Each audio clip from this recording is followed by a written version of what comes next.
21st Century Radio is sponsored by Hieronimus and Company. Now more of 21st Century Radio with your host, Dr. Bob Hieronimus. Who is that man there, painting symbols on the hopes of the world?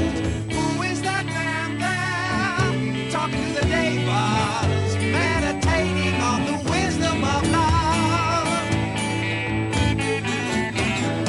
It's God's sheriff and he is a reminder. I've got to listen to this a little bit more. Yes, what you're listening here is my dear friend Bob Grimm. Bob Grimm wrote this song about me, and he's just rediscovered it. And he is the guy that paid the $1,000 so I could do the Woodstock bus, or what bus that went up the Woodstock that became world renowned back in '69, and it's become bigger right now. So that's God's sheriff. I don't know why he saw me as God's sheriff, but he did. Well, that's right. My boss told me why. Because I used to put people under citizen's arrest. When I would see them throwing junk out the window of their car, I didn't just stand there and say, hey, I'd put them under arrest. And, anyway, we better get away from that. Our guest, of course, is Jennifer Gehl, and it's the return of planet Sedna, Astrology, Healing, and the Awakening of Cosmic Kundalini Healing Arts Press. You should get a copy of this book. There is so much in it. We haven't even touched on water. We haven't even said anything about it. She introduced me to Rustum Roy, which I can't wait to talk to her about much later, I guess, and Dr. Masaru Emotus, all about water crystal, and our good dear friend Rudolf Steiner. This is some book. It really is. She is well developed in many different ways. Congratulations to you, Jennifer.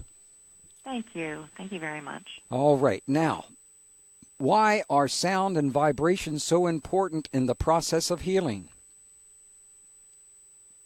When I work with sound and vibration, the feedback that I get from clients and what I feel myself when I experience this is that the vibration goes directly into the deep subconscious realm. It bypasses linear thinking and the logical left side of the brain, which wants to see things, wants to compartmentalize things, label things, and analyze. It bypasses that tendency to fall into analysis paralysis. Sound goes deep. It unlocks frozen habits and patterns that keep us repeating things that we may not want to repeat. So it seeps into those areas, and you find yourself responding to it at such a deep level that it is very subtle. It's very subtle in its delivery, but it is profound in its effects. You find yourself changing, and what clients have said is that when they experience in their external world, after they've had a treatment, after they've experienced the sound, and this is what I have come to call astro sound. It's a sound recording based on their celestial signature, so their natal chart, and perhaps, any transits or their solar return. But it's the planetary frequencies that are affecting them now. And as they listen, what they have found is that when they encounter a stressful situation, they are responding from a much more centered, grounded, authentic place. They don't get knocked off center. They don't, so it has also been experienced by clients who have had, headaches or physical symptoms. It's mitigated those symptoms. But what I'm describing here for listeners is something that goes deeper, that is a more mysterious and subtle unfolding of their authenticity. I hope that makes sense. Well, it certainly does. And also, I've forgotten which Greek philosopher it was that said all things are vibration. Do you remember? Do you remember who that was? I can't remember myself. But it really, when I learned about absolute zero and what absolute zero does to vibration, but that is that cold certainly changes things there. However, as you noted in your book, there's a colder cold than any cold that we've experienced. But things don't seem to fall apart out there on these planets when it gets that cold. Is that true? I'm not sure you're talking about cold? Is that what you're saying? Yes, yes. And when it gets to absolute zero, then things stop vibrating. Then matter falls apart. And I've forgotten how cold what absolute zero really is. 200 and some degrees below zero, something like that. And that's the reason why I brought that up is because when I heard that, when I studied all the Greek philosophers, some of them said all things are fire, all things are water, all things are vibration kind of thing. That's the reason why I was poking around in that particular area. Yeah, I'm not sure that I could speak intelligently on cold and what you are referring, but I would like to go back, if it's okay, to the Greek philosophers and touch upon something I am better acquainted with, and that is Pythagorean theory. Oh, yes. Thank you. Yes, please do. This is important in the whole concept of astrology as a language that can be used through and experienced through the medium of sound, as well as a language that helps us unfold into greater authenticity. But what I want to share with listeners is that Pythagorean theory states that number in and of itself implies order. And that is, in fact, what the word cosmos means.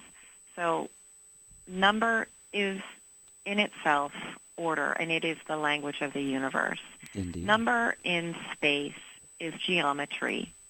Number in time is music. Number in space-time is astronomy. And when I learned this about, the Pythagoreans, the music of the spheres made so much more sense to me. Mm-hmm.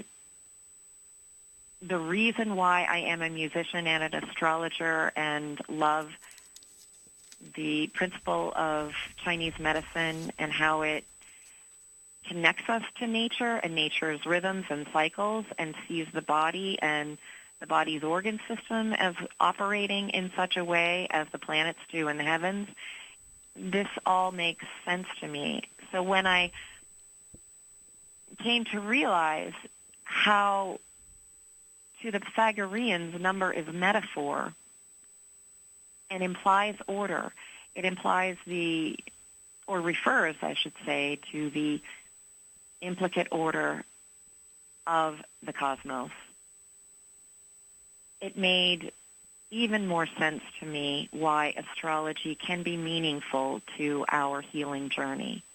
Because if astronomy, as I said before, is the language of the cosmos, then astrology is represents the language of the individual's place in the cosmos. Did Pythagoras say all things are number? I'm not sure if well, probably, but I don't know that I've seen a quote that says all things are number, but it makes sense. I mean, the number is the language of the cosmos. But he also saw number as a metaphor. He did not perceive numbers as strictly, I don't want to use the word linear, but literal, let's put it that way. He did perceive number as metaphor. And this is the way Chinese medicine, uses the system to heal people. When you look at the names of the acupuncture points on the body, they all have poetic names. So one of the things that may help kind of pull this together is that we have linear and symbolic processes in our cognitive process, let's put it that way. We have linear and symbolic perception. Chinese medicine uses more symbolism. Astrology uses symbolism. The return of Sedna is about us embracing this symbolic process within us rather than seeing things and perceiving our world strictly in black and white, strictly in duality, and separating those complementary forces. We need intellect, but we also need the intuition and the imaginative processes to balance that intellect. Mm-hmm. This Certainly. is not, about women coming back to dominate men. This is about balance. This is about balance for all men and women. It's about us embracing the intuitive, spiritual, and imaginative side of our expression and of our beingness. I certainly agree with that. I think that that's the key to what's going on in our world today because of the, no, I guess I better not get into that aspect of it. I'd rather get your perspective on it because in our book we spent 400 pages on this particular topic, especially in regards to the great damage that's been done to our planet by subordinating intuition, which of course I always think of intuition when I think of women. And certainly, I was certainly part woman myself in many ways. Well, we all were women and men. I mean, geez, a whiz. I must have scared people in our Jungian audience. psychology, revealed to us the anima, animus. Yes, so indeed. yes, we each do have the feminine and masculine counterparts within us. That's right. And some say that when we reincarnate, sometimes you come back as a male, or next time maybe a female. But that's not necessarily true. But well, I mean, it's something.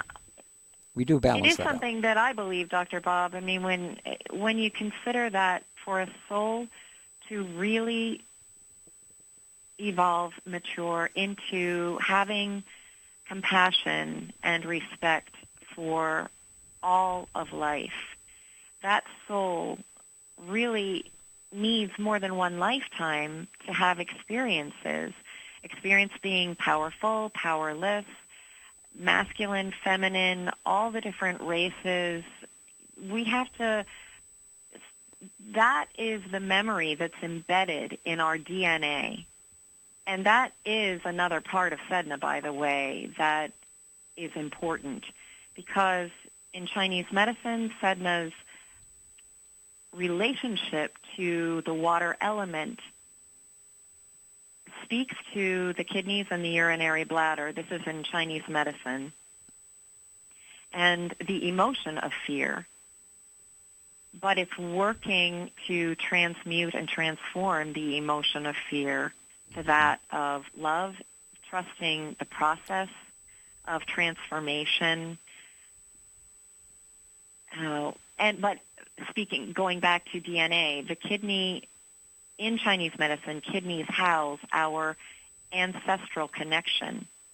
The blood root is, that is where DNA lives, of course, and we're learning so much more about the information that is stored in our blood and in our DNA. Yeah. That is another thing that I believe we will be learning much more about as we learn more about Sedna. Well, right now we're learning that we have to take another break here with our guest, Jennifer Gehl. The Return of Planet Sedna, Astrology, Healing, and the Awakening of Cosmic Kundalini Healing Arts Press, available wherever books are sold or at innertraditions.com. Jennifer's website and Soundworks can be found online at Soundworks by Gehl, that's GEHL.com. And all these links, of course, are on 21stcenturyradio.com.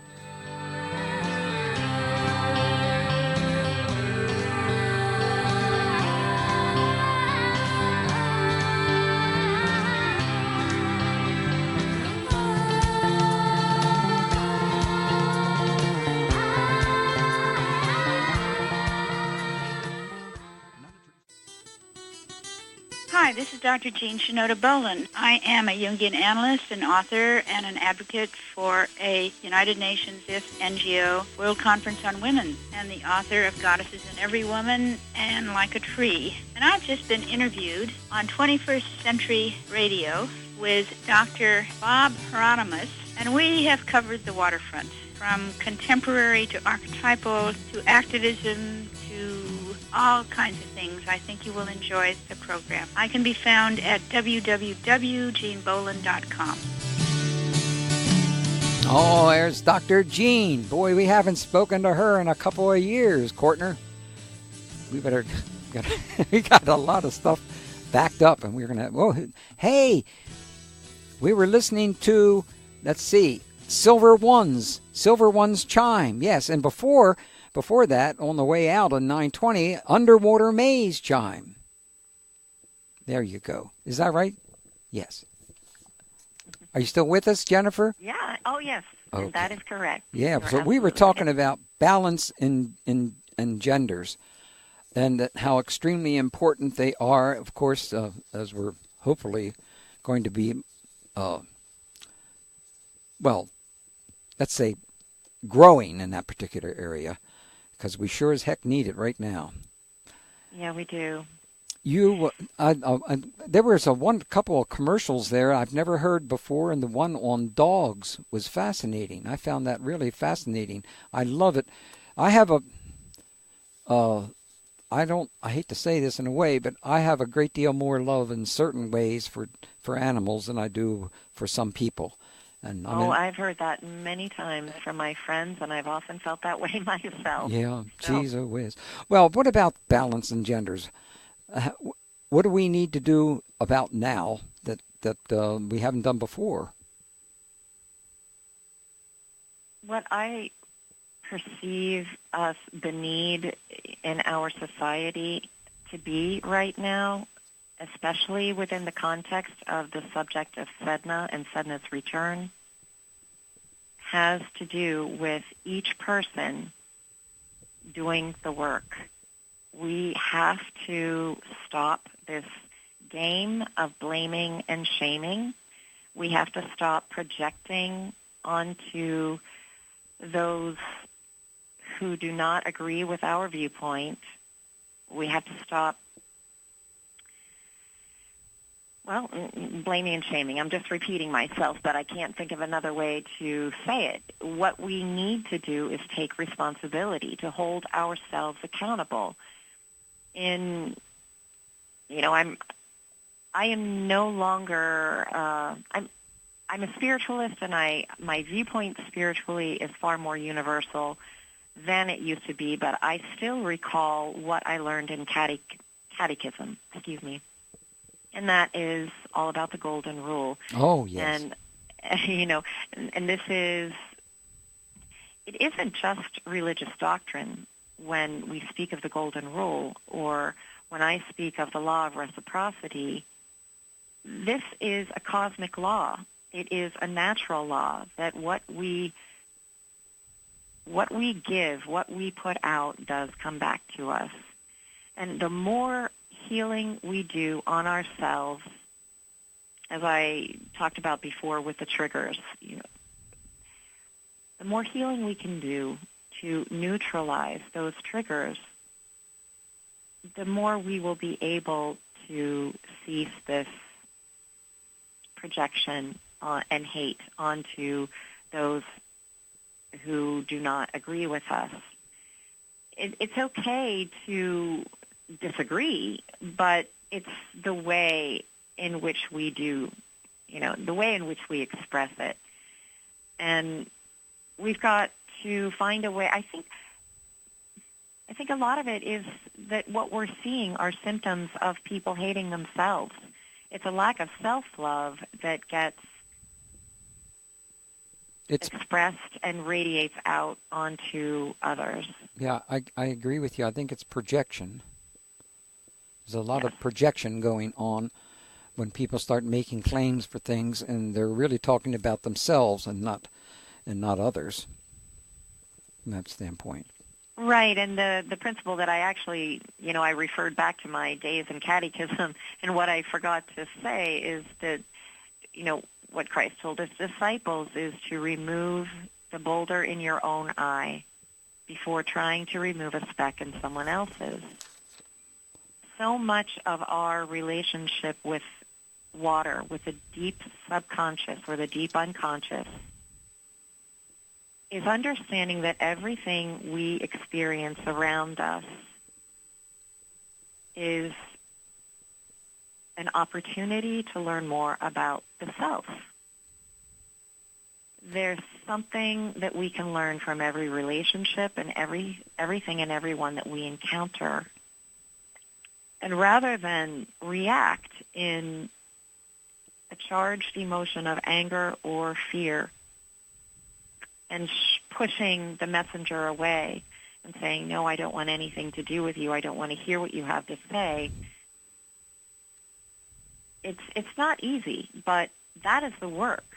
And, the other thing that I'm recalling from my catechism days is love your enemy. Indeed. This is something else that is very difficult to do. It's easy to love our friends. It's easy to find rapport with people we agree with people who support us in our worldview. But we have to find a way to stop being trigger happy. And when that happens, literally and metaphorically, our world is trigger happy. If someone disagrees with you, if you feel like you can't find a way to express yourself, just basically shoot them. This is what we're seeing. People who feel like they have no voice are lashing out in violent ways. But those of us who do understand what's going on and who can perceive perceive the larger picture and the evolution of humankind and take responsibility for the evolution of their own consciousness, the responsibility lies with those of us who understand the world in that way, to do the work and, to the best of our ability, stop the blaming and shaming. And that goes for self, too. Stop blaming yourself. Stop shaming yourself. Give yourself a break. This is a very difficult time in which we are living. It's pivotal. We are on the brink of a paradigm shift, and we're seeing and experiencing greater extremes than we ever have, I feel, than we ever have before. Of course, you're absolutely right. That's why I was so thrilled in reading your book in regards to your introducing me. Well, you didn't introduce me to him in person, but someday I'll try to read more of Rustum Roy's work teaching us about water and its cohesive quality and what that means. And then a few pages, almost the next page, going into Dr. Masaru, I may be mispronouncing these names, Masaru Emotis and water crystal theory. I mean, this is fabulous. It's fabulous areas because when we really begin to understand the importance of water and what it is, And could I ask a real quick question on that? Yes. How is water important to our brain? Well, I'm glad you asked that question because understanding the nature of water is extremely important. Our bodies are 70% water. The Earth and our planet is 70% water. We are a mirror image of the planet. I mean, in that percentage of water. So except for the skeletal system, every organ system in the body is at least 70% water. So how we relate to water and understand water and how this is extremely important to our health. And the fact that water holds memory and responds to our consciousness in the same way that you, in an earlier segment, talked about plants and how they respond to our consciousness and to their environment. And stones. And sound, especially. Sound travels so much faster in water. And when you consider that our physicality is mostly water, 70% water, and the brain, because you brought it up, is, I think, 85% water, relies on the health of water for its cognitive function. So, considering this, the impact water has on our cognitive function and health is paramount. And Sedna is, of course, as the sea woman, as the immortal sea woman, she epitomizes, in my mind, the archetype of all three water signs, Cancer, Scorpio, Pisces. And in her myth story, you can find the archetype for each one of these. And I would encourage readers to refer to my book for this because I know we don't have time to go into that in detail. But our relationship with water has everything to do with the health of our cognitive function and the health of our entire body, as well as it does the planet. And as well as astrology as well.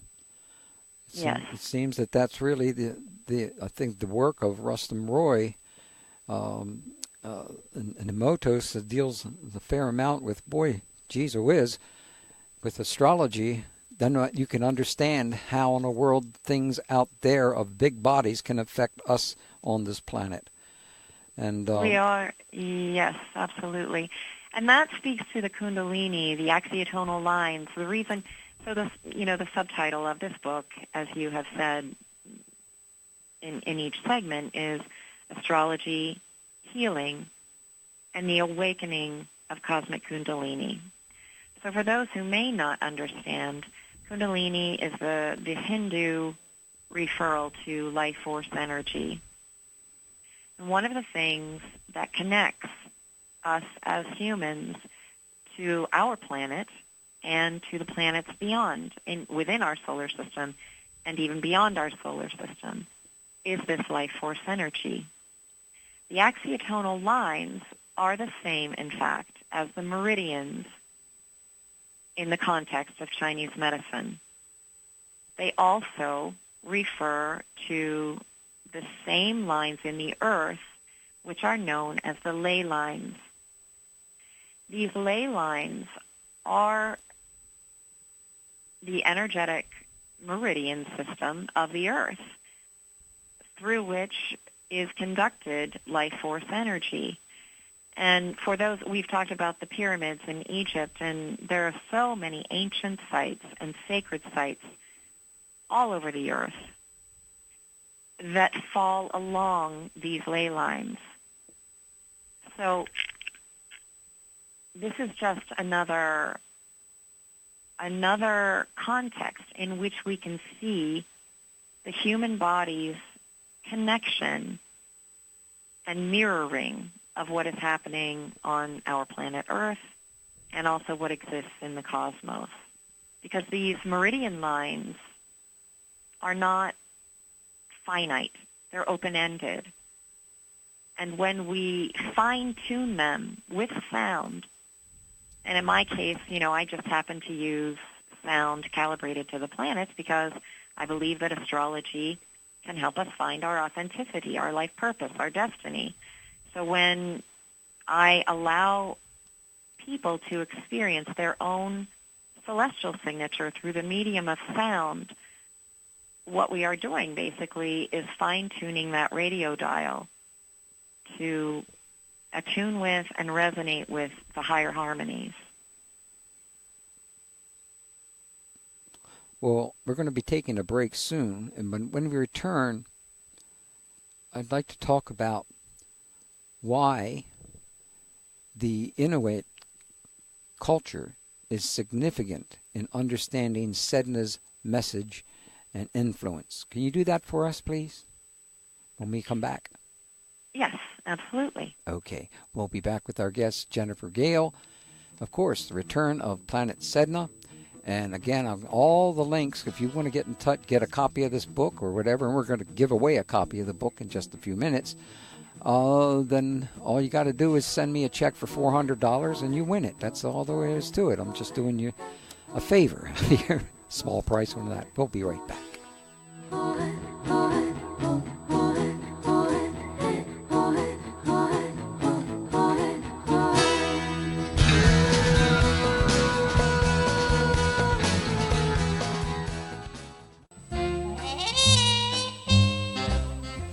Well, how would you like to win a free copy of the book we're talking about tonight?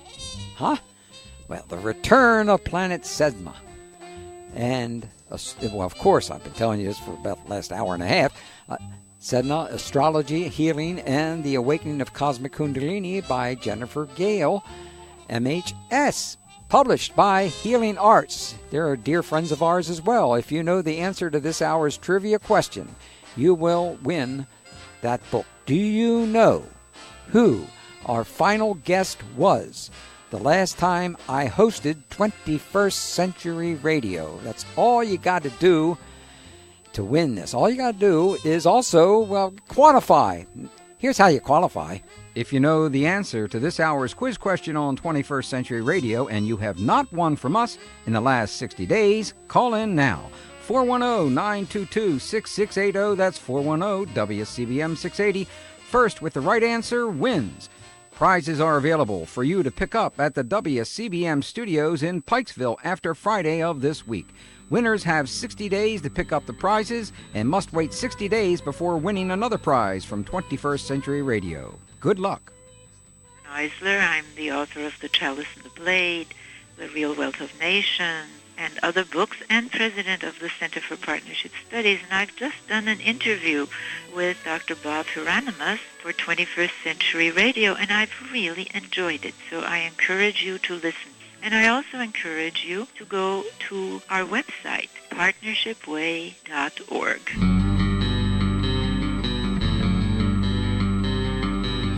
She rides into the forest to brave the shadow light, to reach the fairy castle before the morning light. She feels the ice upon her, is searching for fears, but still she moves on through them, her destination clear. Now, is this Sun Ice? No, that's not Sun Ice. This is Riddles of the Forest. Hot diggity. We got to hear Riddles of the Forest. I really enjoyed that one. Are you still with us, Jennifer? That's one of my favorites. Yeah, Yes, well, it's I'm one of my still- favorites, too. Especially in the forest. That's a hell of a place to do your riddling. Well said. No, my wife loves the forest. She spends we have about 40 acres, and so she goes out into the forest every day around here and sings to the birds and sings to the of course we take our dogs out there. You can imagine how Yes. much fun they have in the forest. Well, but we got to get serious now. And time's running out here. And yes, let's see. The question, where? I got so many others here. Significance of the Inuit culture. You must have intuition there. Good going. All right. So this is important because, as we stated earlier, Sedna is the first planet to have been named outside Greco-Roman tradition. So it brings planetary mythology squarely back to North America with the Inuit culture. Historians believe that the Inuit are descendants of those who crossed the Bering Strait. And Beringia is what connects Siberia to Alaska. And these descendants crossed Beringia over 10,000 years ago. So the fact that Sedna was named for the Inuit girl who, according to the myth, was betrayed by her. She refused marital suitors, so she was defying tradition. She wanted to, find a marriage partner on her own terms in her own time, and was forced into marriage, deceived by the partner. He appeared to be, of course, Prince Charming. We'll just have a little fun with this, and later became something quite different, a shapeshifter. So she was deceived by her partner, her spouse, and then cried out to her father to rescue her. As her father was rescuing her, the raven god who was actually her, or the raven shapeshifter who was her husband, created a storm, and the father, out of fear, cast her into the sea. So this is typical of a myth. There is often, violence and death, which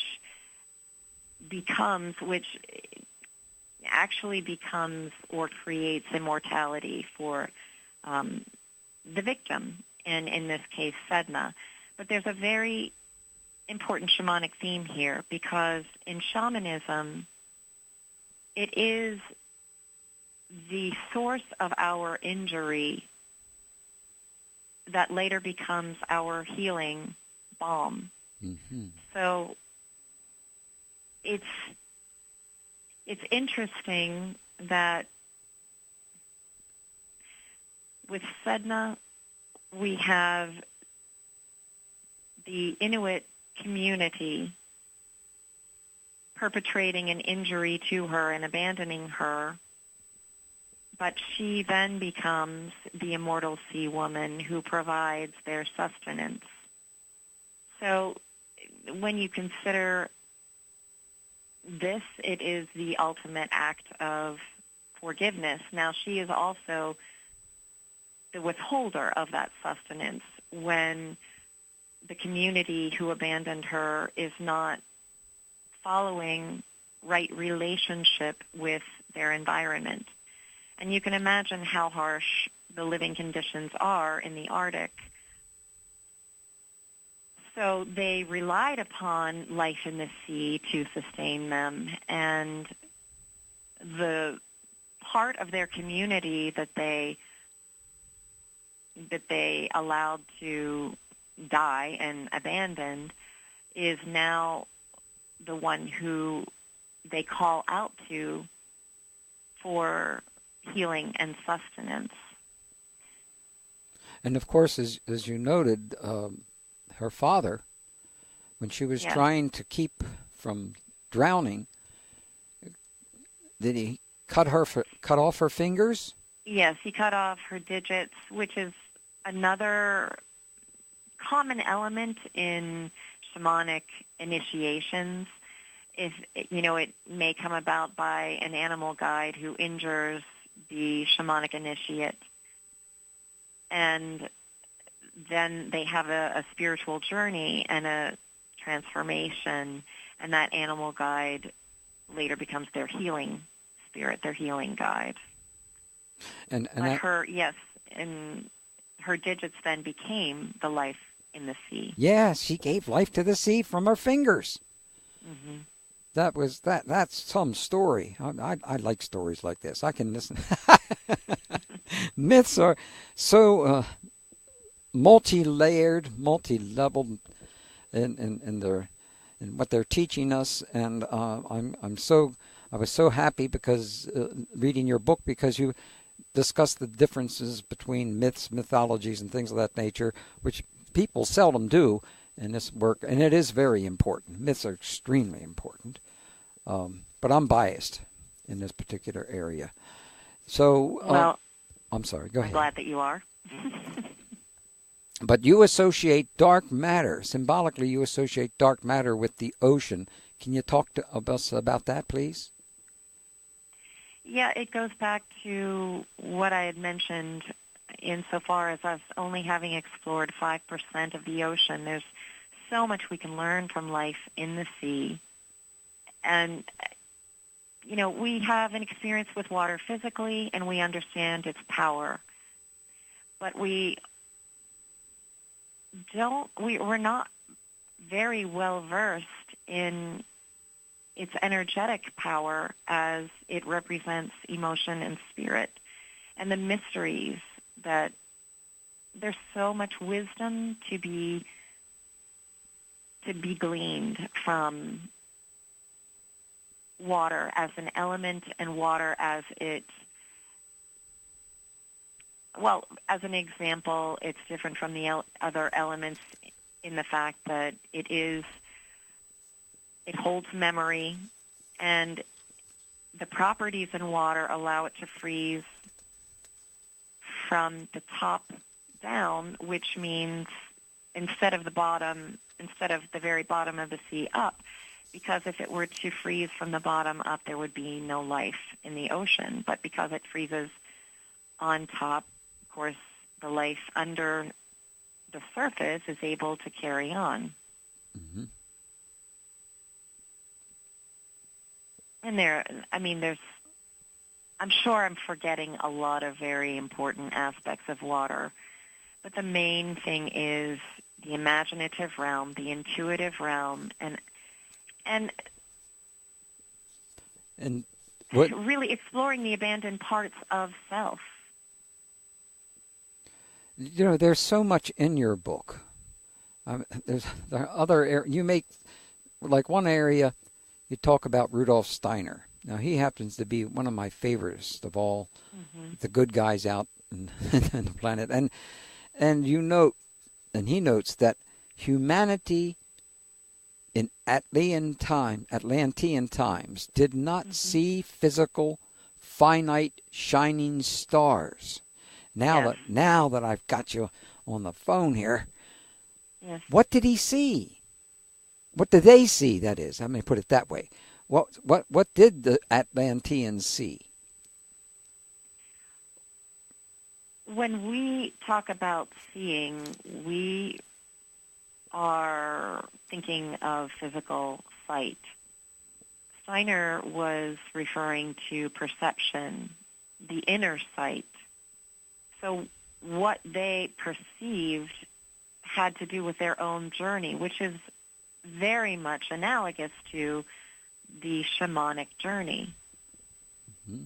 And it is very individualized, very customized to the initiate. So what they saw, only they can really tell you, because I probably was there. I'm sure I was you were there. I remember you. I remember you back there in Atlantis. You had some beautiful hair in that time period. You had a lot of things in your hair. Do you remember that? Well, that's Sedna, the long hair and things. That's right. Things getting caught up in. So maybe, yes. but there's so many other things within this work, such as how did Christ honor women? Oh goodness. Because Christianity, the way it's being taught, is not honoring women. No. No. Of course. Well, an example is that he often defended, of course, Mary Magdalene. Indeed. Yeah. And who was, vilified and portrayed in the Bible as a prostitute, when in fact she was a high priestess in the Temple of Isis, and she was the first to whom he appeared upon his resurrection. Yeah. So she understood the deep wisdom to which we are talking about, referring, and what I believe Sedna is bringing back into our consciousness collectively and individually. And that is also what Rudolf Steiner was teaching, that this, as the Gnostic Gospels tell us, divine knowledge does not require a mediator or a high priest. We can be given that knowledge directly, that wisdom directly. This is what Mary Magdalene personified and what the male disciples had difficulty understanding and respecting. They sure did. But we're all fixing that up now, right? We're on our way. Yeah. I do hope so. Yeah, I hope so too, because it was one of the things. At one time, I was going to become a priest, but unfortunately, when I brought up the Dead Sea Scrolls to those who were above me, so to speak, they lied. They basically told me that they were phony, that they didn't really exist, and if they did exist, then they were at the wrong time. And I had a real tough time with that because I really did want to become a priest. But after realizing if I couldn't agree with them on those things, there's no way in the world I could maintain my sanity in that. Yeah. We are almost out of time, but I got to ask you this question. Has the Earth reached a tipping point? Oh, no, let's drop that. We only got 15 seconds. Okay, what do you think? Are we reaching a tipping point? I know that we have. We've been in a pivotal era for a long time. That's why you and I and so many other light workers decided to incarnate at this time, to anchor in the light and to assist Earth and the entire planet and all those who came here who truly want to evolve into a higher state of consciousness. Terrific. Good job, dear. Very good job. Thank you very, very much, Jennifer Gehl.